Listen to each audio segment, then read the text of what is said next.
Madam President, we are going tonight to hear from President Obama about his plans for changes to troop levels in Afghanistan. Last week, I joined with a bipartisan group of my Senate colleagues on a letter to the President urging him to begin a sizable and sustained reduction in troop levels, and I hope he takes the opportunity to do that tonight. But, Madam President, with all the talk about troop levels, I want to make sure that we remember this isn't just about numbers. It's about real people with real families, men and women who are fighting to defend our country and are depending on us to do the right thing for them now and when they come home. As chairman of the Senate Veterans Affairs Committee, I have an inside look into something that too often doesn't make the front pages: the unseen costs of war. The costs that come after our men and women take that uniform off. We all hear about how expensive war is while we are fighting it, but for so many of our service members, what happens on the battlefield is just the beginning. We are seeing suicide rates that are much higher among active duty service members and veterans than among civilians. We are finding they are having trouble accessing the mental health care so many of them desperately need. We are watching as these men and women are sent out on tour after tour. Too often, they're having a tough time finding a job when they come home. And we owe it to them and their families to do everything we can to get them the support and services they need. Madam President, far too many of our service members have sacrificed life and limb overseas, and we must honor them and their sacrifices by making sure we take care of them and their caregivers, not just today, not just when they come home, but for a lifetime. This is going to be expensive, and I'm going to fight to make sure it happens, and I think it ought to be considered as we think now about the war in Afghanistan. Madam President, the enemy we face is real. The Taliban and al-Qaeda have demonstrated through their actions and their words they mean us great harm. I was sitting here in the Capitol on September 11, 2001, when I saw the smoke rising from the Pentagon. It's a moment and a day I will never forget. As Americans, we know what this enemy is capable of, and we need to do everything we can to make sure something like that never, ever happens again. That is why I believe American forces need to be prepared to fight terror and terrorists wherever they may be. After September 11th, Afghanistan was providing safe haven for them, and we were absolutely right to go in and take them out. But we know terrorism isn't a country, it's a network and a threat that exists around the world. We've seen that our terrorist enemies are not tied to a specific location. They're not bound by lines on a map. They are in Afghanistan, but they're also in Yemen, in Iraq, in Pakistan, and elsewhere. In fact, our top target in the war against terrorism, Osama bin Laden, was just killed in a brave operation in a safe house in Pakistan. So, Madam President, I think it's absolutely critical we have a military that is prepared to take on our threats wherever they may be. So, as we consider the wars we are fighting now in Afghanistan and in Iraq, we need to make sure we aren't overextending the service members we are counting on, that we continue to have the financial resources available to defend ourselves against the very real threat of terrorism that continues to exist, and that the costs and resources of boots on the ground for years on end doesn't inhibit our ability to go after terrorists wherever they are. And we need to know that our military and intelligence operations are nimble and have the resources they need to keep our nations safe from all threats. Madam President, we have been fighting in Afghanistan for 10 years. I voted for that war. It was the right thing to do. Our brave men and women in uniform have done everything we've asked of them, including finding Osama bin Laden. But we need to make sure today that our strategies are adapted to meet the threats of today. Leaving large levels of troops in Afghanistan is not the best use of our resources, especially in these tough economic times. It's time to redeploy, rebuild our military, and focus on the broader war on terror. I am hopeful that President Obama will make an announcement tonight that reflects those current realities. And I'm going to keep working with this administration, the Pentagon, the Department of Veteran Affairs, and all others, so as we fight to keep America safe and take care of our services members coming home, we do it right. Thank you, Madam President. I yield the floor, and I suggest the absence of a quorum. Clerk will call the roll. Mr. Akaka.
Mr. President.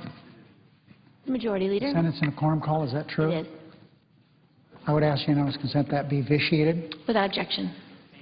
Madam President, I ask unanimous consent that the cloture motion with respect to the motion to proceed to calendar number 75 be vitiated, and the Senate adopt the motion to proceed to calendar number 75 S 679, the Presidential Appointment Efficiency and Streamlining Act. Without objection. The clerk report the bill, please. Morning business is closed. Clerk will report the bill. Calendar number 75, S769, a bill to reduce the number of executive positions subject to Senate confirmation. Madam President, I ask unanimous consent now that the committee substitute amendment be agreed to and considered original text for the purpose of further amendment, that there be a period of debate only on the bill until 3 p.m. today. That following the debate only time it be in order for any senator to call up any relevant filed amendments, including the manager's amendment, be offered by Senators Alexander and Schumer. That no amendment offered to the bill be divisible. Further, in addition to relevant amendments offered to the bill, the amendments listed here are also in order: Vitter, which is relating to czars; Dement, which relates to IMF bailouts; and Coburn, which relates to duplications. Further, that the Vitter and Dement amendments be subject to 60-vote thresholds, and the Coburn amendment be subject to a 2/3 vote threshold. Upon disposition of the amendments, they will be read a third time and passed. Be read a third time in the Senate, proceed to vote on passage of the bill as amended. If amended, that the vote on passage be subject to 60-vote threshold, and if the bill does not achieve that threshold, the bill will return to the calendar. Upon disposition of this matter, the Senate proceed to immediate consideration of calendar number 45 S Res 116, a resolution providing for expedited consideration of certain nominations. The only relevant amendments be in order. Finally, upon disposition of the amendments to the resolution, the Senate proceed to vote on the adoption of the resolution as amended, if amended. Is there an objection? Without objection. Madam President, this means that senators will not need to obtain unanimous consent prior to setting aside pending amendments for the amendments to be called up. I would also say I wanted to hold off saying anything about this till we got this agreement. But, Madam President, the work done on this bill by Senator Schumer and Alexander has been work that has been ongoing for years. And it took their partnership, working together as the two men that run the Rules Committee, to move this forward. It's been very, very hard to get from here to there.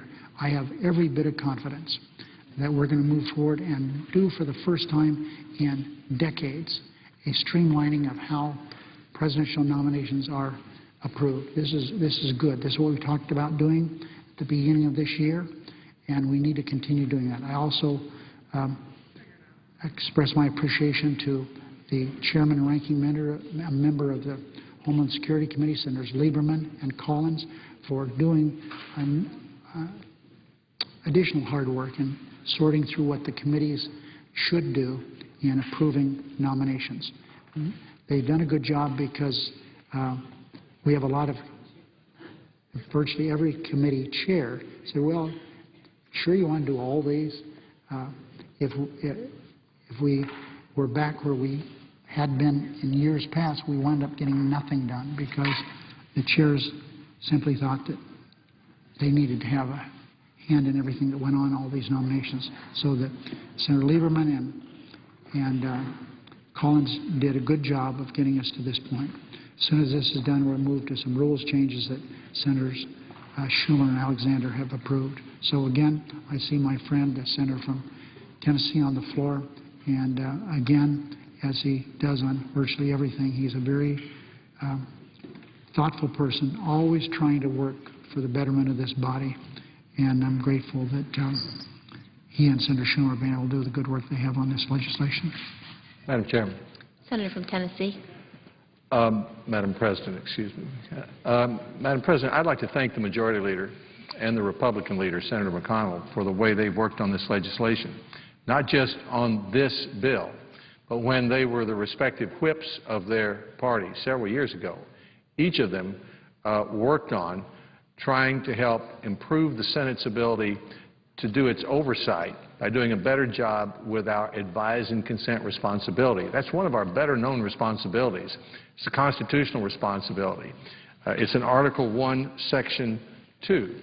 But as a part of that advise and consent responsibility, the Senate has the opportunity to define which other positions the President may appoint, and that's what this is about. Senator Collins and Senator Lieberman have also worked for many years on this, and they will be here in a few minutes to open the debate. Senator Schumer and I will come to the floor about 2:40 and make our statements on behalf of the Rules Committee. I thank the Majority Leader and the Republican Leader for doing this, because this isn't the most glamorous piece of legislation, and it's not so glamorous. What I'm about to say is not so glamorous either. But this bill has come to the floor by unanimous consent. That means there were 100 members of this body who could have objected, and none has. And I want to thank the senators, many of whom have very different views on this bill, for agreeing to this agreement by which we are proceeding. We're not proceeding under a cloture vote. We're proceeding in the way the Senate really ought to work day in and day out. And members have the opportunity to offer relevant amendments. I'm sure that many will.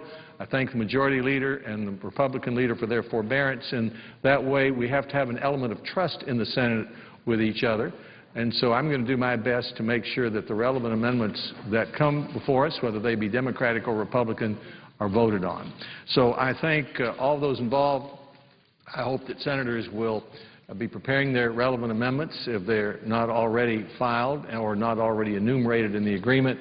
I will refrain from making my remarks until my colleague Senator Schumer, the chairman of the Rules Committee, comes to the floor at 2:40, and we'll await the arrival of Senator Collins and Senator Lieberman, who are the chairman and ranking member of the committee that reported the bill to the Senate. I thank the President, and I yield the floor. I notice the absence of a quorum. Clerk will call the roll. Mr. Akaka.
Mr. President, I ask unanimous consent that further proceedings under the quorum code be dispensed with.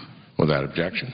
I thank the chair. Mr. President, it's my honor now to rise as chairman of the Homeland Security and Governmental Affairs Committee to speak on behalf of S679, the Presidential Appointment Efficiency and Streamlining Act of 2011, and I do so with great gratitude toward Senator Alexander, who is here now on the floor, Senator Schumer, and others who worked together to clear away procedural obstacles to focusing on this piece of legislation.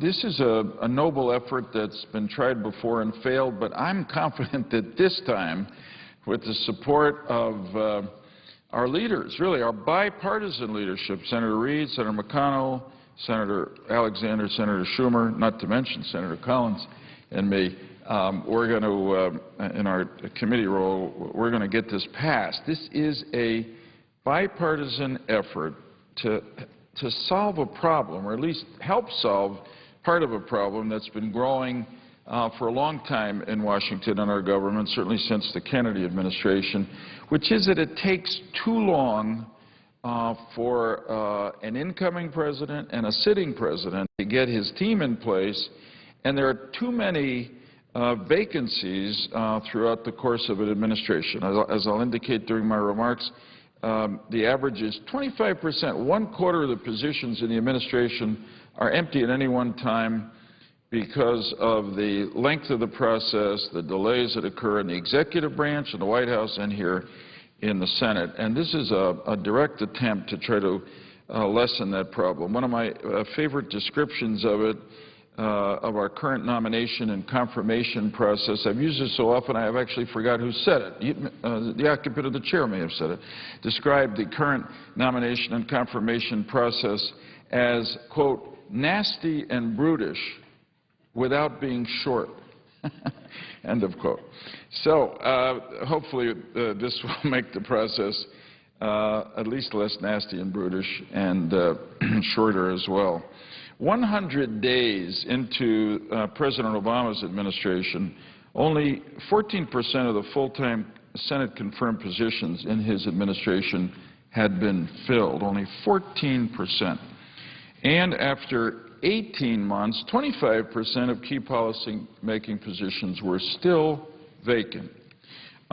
This is not an unusual circumstance. Presidents Clinton and George W. Bush faced similar difficulties. It's a problem that does have, however, a serious national and economic security implication because crucial offices go unfilled for months and months. President Bush actually did not have his national security team, including critical sub-cabinet officials, confirmed and on the job until at least 6 months after he took office. The 9/11 Commission pointed out how dangerous this was and recommended steps to speed up the process for national security appointments, some of which were adopted as part of the 9/11 Commission Act of 2004. At the height of the financial crisis that we're still working our way out of, Secretary of the Treasury Geithner was actually home alone, with no other Senate-confirmed positions at the Treasury Department filled for over 3 months. That's an outrageous result, in fact. So what would the bill before the Senate now do? It would eliminate the need for Senate confirmation for about 200 positions out of about 1,200 that now need Senate confirmation. Of these 200 positions, most of them are in the areas of legislative and public affairs, internal management positions such as chief financial officers who report to others up the chain of command, directors, commissioners, or administrators at or below the assistant secretary level who again report to another Senate-confirmed official, and the members of a number of part-time advisory boards which under the current state of the law have to go through full vetting and then full Senate consideration and confirmation. The proposal before us is not by any means a radical proposal. removing these positions from the need for Senate confirmation would free up both the Senate and future administrations to concentrate more fully on the nominations for those key positions where public policy is really made. Mr. President, I want to note again the bipartisan nature of these proposals. In January, Majority Leader Reid and Minority Leader McConnell decided that the nomination and confirmation process had become too slow and cumbersome. That's in January, of course, of this year. They established a working group on executive nominations and asked Leaders Schumer and Alexander to be in charge of that, chairman and ranking member, respectively, of the Rules Committee. Senator Collins and I were also privileged to be part of that group as chair and ranking member of the Homeland Security and Governmental Affairs Committee. The reforms proposed by Senator Schumer and Alexander and our group have really been carefully crafted, and I can't thank them enough both for their legislative, intellectual work on this, but also for sticking with it right to this moment. They introduced their legislation on March 30th, that's Schumer and Alexander, with a bipartisan group of 15 co-sponsors, and on April 13th, our Homeland Security Governmental Affairs Committee, again on a bipartisan vote, reported the bill favorably to the Senate.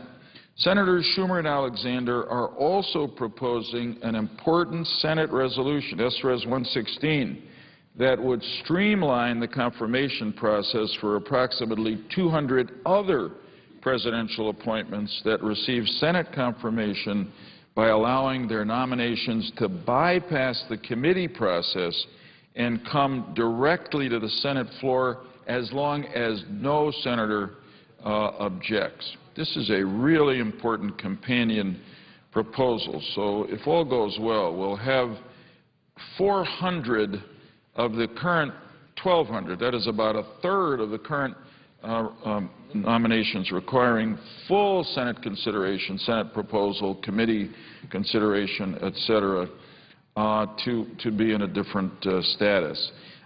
These 200 that will be the subject of S-Res 116 would come from 30 bipartisan federal advisory groups and councils like the Social Security Advisory Board and the IRS Advisory Board. This is the way the Senate should work. A problem is identified. Both sides of the aisle work together to craft a solution and then bring it to the floor for debate.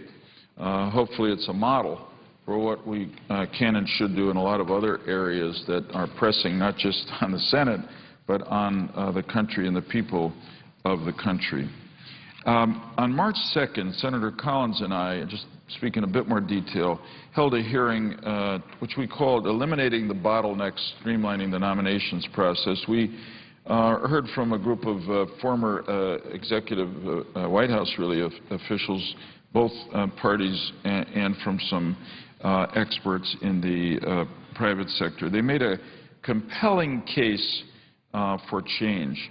When President Kennedy, and here's some of what we learned, when President Kennedy entered office in 1961, there were 850 Senate-confirmed positions that the President had to fill. By the time President George W. Bush took office, that had increased to 1,143. And when President Obama was sworn in, obviously just 8 years later, that it was already up to 1,215.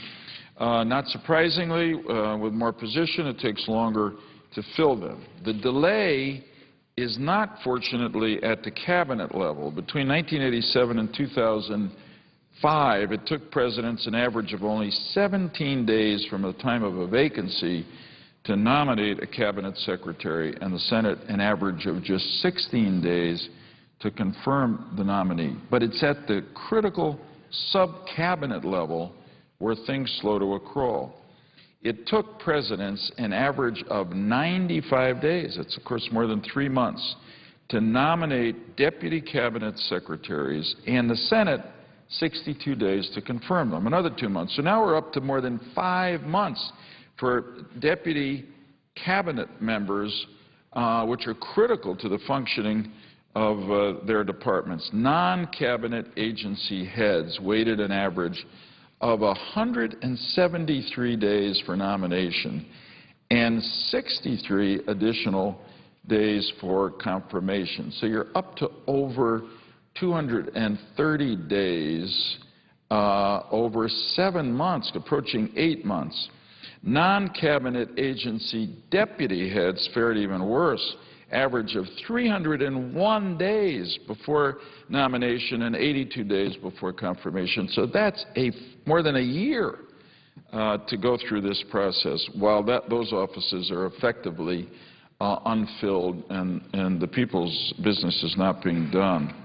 Part of the problem here is that a large number of appointments that need to be made at the outset of an administration can overwhelm the resources available within the executive branch and the Senate to review and vet these nominees. So eliminating the requirement for Senate confirmation for non-policy making or lower-level positions should allow an incoming administration and the Senate, as well as the FBI and the Office of Government Ethics, which do the vetting, to focus on the more important policy-making positions, speeding up the process. Another problem contributing to the delay are the numerous duplicative and time-consuming forms that potential nominees are required to fill out. Most nominees actually submit to at least 4 reviews, each represented by a separate packet of government forms, including a White House personnel data statement, questionnaires from the FBI, Office of Government Ethics, and at least 1 questionnaire from the Senate Committee of Jurisdiction. Very interesting study done by Professor Terry Sullivan at the University of North Carolina found that half the questions asked in those 4 reviews for each nominee are redundant. They're repetitive. This act would establish, therefore, an executive branch working group to study and report to the President and Congress on the best ways to streamline all this paperwork, along with a detailed plan for creating and implementing a smart reform. For instance, an electronic system for collecting and distributing background information for nominees requiring Senate confirmation. With a smart form like this, a nominee could answer a question once. The information will be filled in for all the relevant forms. The need for reforms in the federal appointments process is not a new topic. Over the past 3 decades, an abundance of commissions, think tanks, good government groups, and individual academics have turned their sights on this problem. At this point, I'm going to enter this next part of my statement in the record without reading it, both because it's long and because I don't want to depress those who are listening. Without objection. Thank you. Thank you, Mr. President. Let me go on to a substantive part here, which is a question that seems to be of concern to some of our colleagues, which is the Senate, in limiting by 200, and in some sense limiting another 200, giving away its power to advise and consent? I say that the answer is a resounding no, and I want to explain why. Let me read directly from Article 2 of the Constitution, and I quote, "The President shall nominate, and by and with the advice and consent of the Senate, shall appoint ambassadors, other public ministers and counsels, judges of the Supreme Court, and all other officers of the United States, whose appointments are herein otherwise provided for and which shall be established by law. But the Congress," and I depart from the quote, this is crucial, Mr. President, "the Congress," back to the quote, "may by law vest the appointment of such inferior officers as they think proper in the President alone, in the courts of law, or in the heads of departments," end of quote. And the very first Congress, in which, of course, many of the framers of our Constitution sat, did precisely what they authorized in the Constitution when they created the State Department, which was then called the Department of Foreign Affairs. The Secretary, a man by the name of Thomas Jefferson, was subject to Senate confirmation. But the legislation creating the department also called for the hiring of a chief clerk who would be second in command, essentially a deputy. That position was not subject to confirmation, and Jefferson hired a man named Henry Remsen, who held the same job under the previous Articles of Confederation. So right from the beginning, from the Founding Fathers, the drafters of the Constitution, it was clear that they understood there had to be limits on the number of offices that the Senate would be called on to advise and consent to. Incidentally, Mr. President, it's also worth noting, I think, that the first Congress, on a single day in 1789, the United States Senate took up 102 nominations sent to it by President Washington just 2 days earlier and approved them all but one. And needless to say, President Washington complained about the one nominee who the Senate did not confirm. But Washington, obviously acknowledged as the father of our country, was unique, and no president, appropriately I would say, has received exactly that kind of deference since. The nominations process can be a rough and tumble one, and that's to be expected under our separation of powers. This legislation, however, I want to emphasize, does nothing to change that. In fact, I want to argue that this legislation enhances the Senate's authority regarding advice and consent by enabling us to focus our energies on the qualifications of those who would shape national policy. If we don't fix this system, which almost everybody regards as broken, I think we risk what's already begun to happen, which is that some of our nation's most talented people will simply not accept nominations for these important positions because of the time involved, the redundancy involved, and they'll go unfilled. There's been a lot of work done to support this effort, including some from former colleagues of ours, including Senator Bill Frist and Chuck Robb, and former White House officials Clay Johnson from the Bush administration and Mac McClarty from the Clinton administration, who for the past year, the four of them have headed up a bipartisan commission to reform the federal appointments process, and they've all endorsed this bill, as well as SRES 116, and so too has the Partnership for Public Service. I know that there's a natural tendency, notwithstanding all the reasons that everybody understands, to limit the number of nominees that come before the Senate for advice and consent, that you come to that moment where individual chairs of committees and ranking members don't want to yield what seems to be any authority, but honestly, this is not an authority worth fighting to retain, and it really works against the general functioning of the Senate,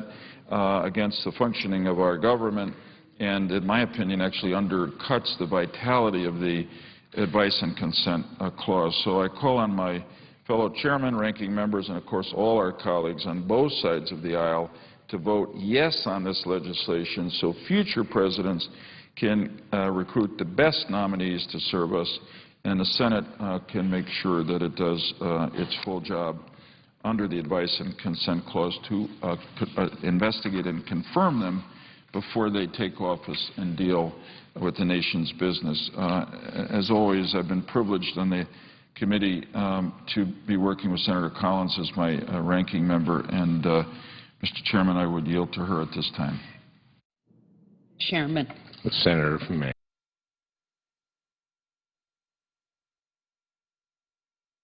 The roll. Mr. Akaka.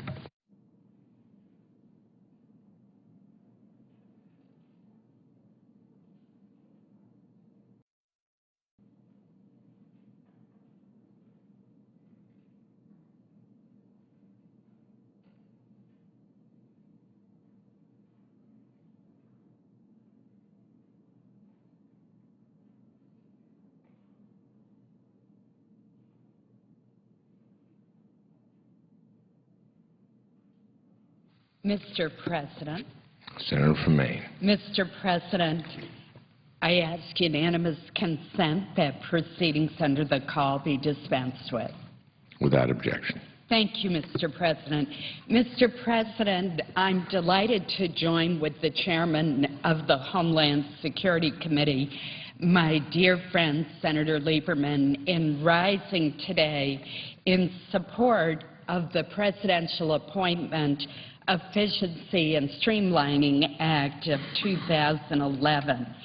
First, let me join Senator Lieberman in commending Senators Schumer and Alexander for their leadership on this bill.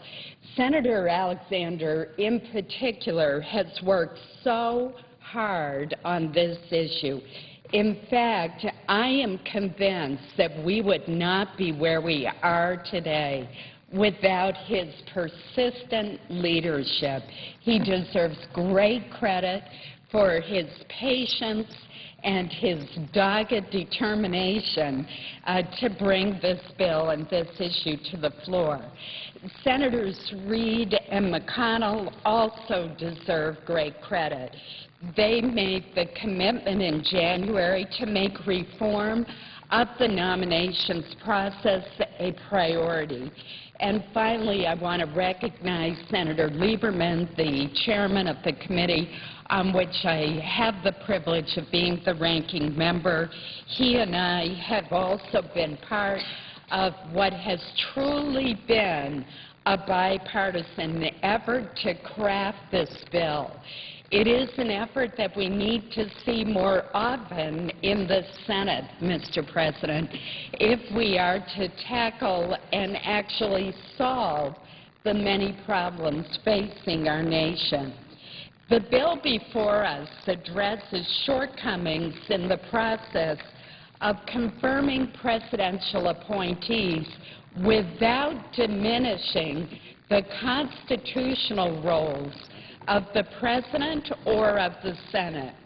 The fact is, Mr. President, this is a very modest bill that takes limited but much-needed steps to reform the confirmation process. When you look at the full-time positions that now require Senate confirmation, this bill would eliminate only approximately 85 full-time positions, a truly modest number. These positions were selected because either they do not have significant policy-making authority or funding responsibilities or report directly to a Senate-confirmed official. To be clear, not included in these numbers are almost 3,000 officer corps positions that would no longer require Senate confirmation under this bill. But let me quickly explain exactly what those officer positions are, because when many people hear the word officer positions, they're going to think the Department of Defense, and that would raise the issue of civilian control of the military. Let me say, these are not military or Department of Defense positions. Rather, they are members of the Public Health Service and the National Oceanic and Atmospheric Administration Corps of the Department of Commerce. Apart from these officer corps positions, more than 83% of all currently confirmed positions and more than 90% of all the full-time positions will continue to require Senate approval under this bill. Let me emphasize that again, Mr. President, because unfortunately there's some misinformation about this bill. More than 90% of the full-time positions in the federal government that have required Senate confirmation will continue to require Senate approval under our bill. Furthermore, nothing in this bill limits the ability of Congress to create new Senate-confirmed positions in the future. It may be that there is a new department created someday or a new position that is very important. The Senate can choose to exercise its will to make those new positions subject to Senate confirmation. The companion standing order reported by the Rules Committee proposes that some additional 240 positions go through a new expedited confirmation process. Although that resolution is not now before us, it will be, I hope, shortly after we conclude our work on this bill. So I want to explain just briefly what the process would be under that process.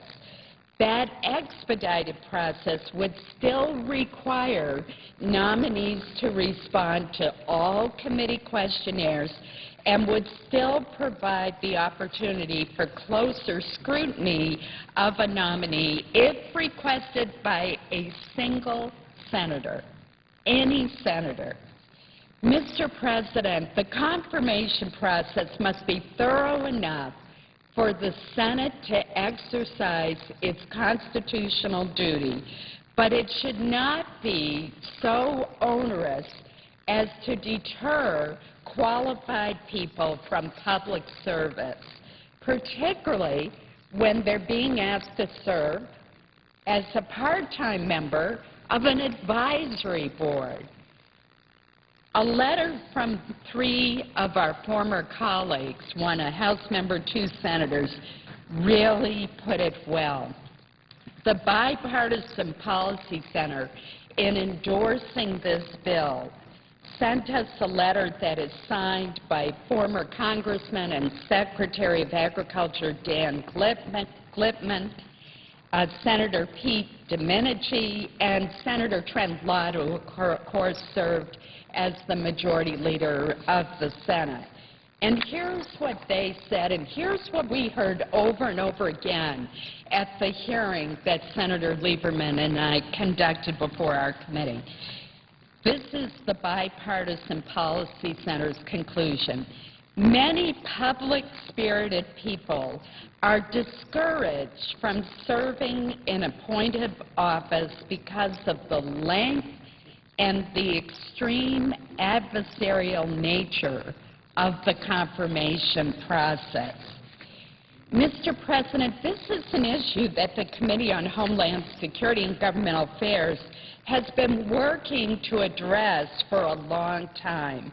In fact, in 2001, when Senator Fred Thompson chaired the committee, we held 2 hearings focusing on the state of the presidential appointment process. And as a result of those hearings, the committee reported favorably reformed legislation. And a few of the provisions of that bill were later incorporated into the Intelligence Reform and Terrorism Prevention Act of 2004, which I, along with Senator Lieberman, authored.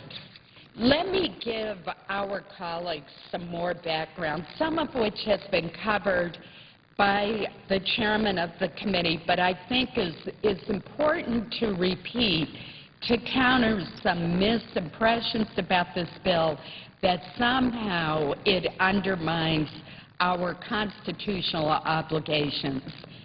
In fact, the Constitution, in the Appointments Clause, makes the appointment of senior federal executive officers a joint responsibility of the President and the Senate.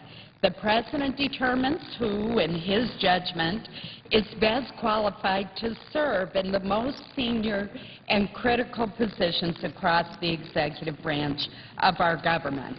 Then we, the Senate, exercise our independent judgment to determine if these nominees have the necessary qualifications and character to serve our nation in these important positions of public trust. But at the same time, Mr. President, the Constitution envisions the appointment of lesser officers by the President alone. Specifically, the Constitution provides that, and I'm going to quote, Congress may by law vest the appointment of such inferior officers as they think proper in the President alone, in the courts of law, or in the heads of departments, end quote. So that process is spelled out in the Constitution. The National Commission on the Public Service, commonly known as the Volcker Commission, has gathered some very illuminating statistics. They differ a bit from some of the statistics that the chairman has given you, but because he's using CRS, but what they show is the enormous increase in the number of positions that are now subject to Senate confirmation and approval. When President Kennedy came to office, he had just 286 positions to fill that had the titles of Secretary, Deputy Secretary, Undersecretary, Assistant Secretary, and Administrator. But using those titles, there were only 286 when President Kennedy assumed office. By the end of the Clinton administration, there were 914 positions with those titles. And today, according to the Congressional Research Service, there are between 1,200 and 1,400 positions in total that are appointed by the President that require the advice and consent of the Senate. Too often, that large number of positions requiring confirmation leads to long delays in vetting, nominating, and confirming these appointees. And I would also point out, Mr. President, that there's a great expense that goes along with this process. Having an FBI background check is expensive. Having our congressional investigators do their own vetting process is expensive. And many a nominee will tell you how expensive it is for the nominee to go through this process. The result of the length of this process is that administrations can go for months without key officials in these many agencies. And that's why, Mr. President, you'll find there's bipartisan support from previous administrations urging us to finally tackle this issue. The 9/11 Commission found that at the sub-cabinet level there were significant delays in the confirmation of key officials, particularly at the Department of Defense in 2001.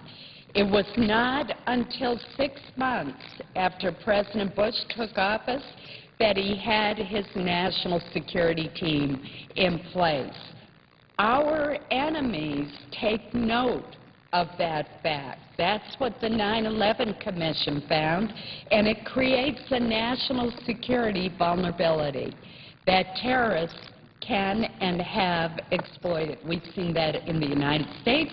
We've seen that in Madrid, that when there's a change in administration, it's a particularly difficult time, particularly if we don't have our appointees in place.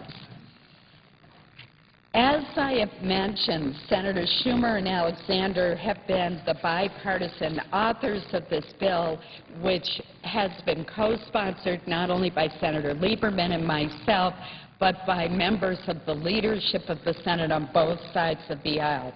But I believe that of all members of the working group, Senator Alexander may have the best perspective. In fact, I believe he does have the best perspective because he's one of the few members of the Senate who has served as the cabinet secretary and as a senator. He has endured the nominations process himself, and I'm sure he'll explain what he went through in his comments later.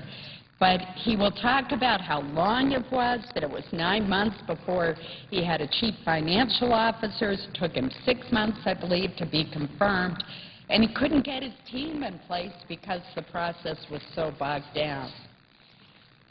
The nominations reform bill we take up today removes only 203 positions out of an estimated 1,200 to 1,400 from the Senate confirmation requirement. And most of those positions are part-time advisory board members. I would ask my colleagues, should the Senate really spend its time and its resources confirming 10 part-time members of the National Institute for Literacy Advisory Board? Now, I'm not in any way denigrating the work of this board or the people who are willing to serve on it. I'm just suggesting, Mr. President, that I don't think that board requires our confirmation. What about the National Board of Education Sciences or the National Museum and Library Sciences Board, which has 20 part-time members, all of whom have to be confirmed by the Senate? And again, I would point out that there's a cost involved for my colleagues, and that involves everyone here, who are concerned about the amount of money we're spending in the federal government. There's a cost to an FBI background investigation. There's a cost to our staff having a sufficient number of staff to go out and do the kinds of background checks and vetting that we do. There's a cost to the nominees involved who have to fill out all these forms, who have to be very careful that they are divesting themselves of certain assets. And it makes sense for the Office of Government Ethics, which already has a system in place to check for those kind of conflicts, to not have its work duplicated, and that's what happens now far too often. This legislation will free the Senate and enable us to focus on those nominees whose jobs are absolutely critical to our nation, who do have significant policy responsibility, who do have significant control over federal funds. And that will make a difference. It will also enable the Senate to spend more time on the critical work of how can we best create more jobs in this country? How can we reduce our unsustainable $14 trillion debt? How can we strengthen our homeland security? And how can we conduct more effective oversight of the executive branch? Isn't it a better use of our time to be holding oversight hearings to examine the enormous duplication that the Government Accountability Office has found across government that wastes hundreds of millions, perhaps billions of taxpayer dollars, rather than spending our time worrying about the confirmation of 20 part-time members of the National Museum and Library Sciences or Services Board. Over the years, Mr. President, our committee has continued to hear from experts on the executive nominations process. In April of this year, we received a letter from the Bipartisan Commission to reform the federal appointments process, which is chaired by our former colleagues, Senators Frist and Roth, as well as we've heard from the former Director of Presidential Personnel for the Bush administration, Clay Johnson, the former chief of staff for the Clinton administration, Mac McClarty, and they wrote, and I think this puts it well, that most everyone agrees that the federal appointments process is broken. They underscored that the bill before us will help the next administration to put in place very early in its first year the people that the new department heads need to get off to a fast start working effectively with Congress. Mr. President, I hope that we can agree to undertake the modest reforms that we have included in this bill. I hope that we do not let this legislation and the Rules Committee resolution get caught up in the turf battles and the power struggles that too often sink good government initiatives in this body. This bill is a step in the right direction and a step that we should take together by an overwhelming margin.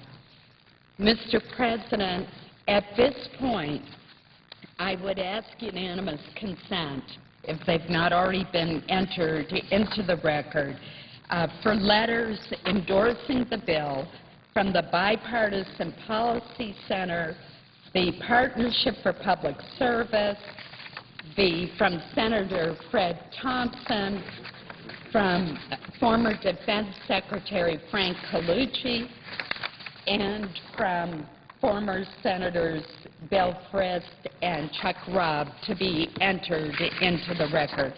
I thank you, Mr. President. Without objection. And I thank my colleagues. Senator from Tennessee. Mr. President, I want to thank the